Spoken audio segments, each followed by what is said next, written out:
J'espère que vous avez pris plaisir à réfléchir sur ce problème et nous allons voir tout de suite une solution. Alors l'indice qui a été donné mercredi, c'était penser en dehors de la boîte. Alors que signifie cet indice? C'est-à-dire que si on essaye de relier tous les points à l'intérieur du carré, en fait c'est impossible. Pour les plus courageux d'entre vous, vous pouvez essayer de faire une disjonction de cas, donc c'est-à-dire si on le place ici, alors qu'est-ce que ça implique, etc. à chaque fois, et on se rend compte que c'est impossible si on reste dans le carré. Alors comment faire? Alors en fait c'est tout l'intérêt de ce problème, puisque justement il faut essayer de penser en dehors du carré, et en fait on va prolonger comme ça. On va plus le voir comme un carré, mais comme un ensemble de lignes, comme ceci. Et donc là, ça devient tout de suite beaucoup plus évident de le voir. Donc on va partir d'ici, par exemple.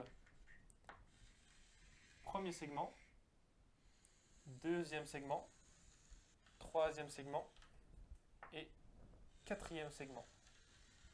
On a bien relié tous les points avec 4 segments consécutifs, donc à savoir le premier, le deuxième ici, le troisième ici et le quatrième ici.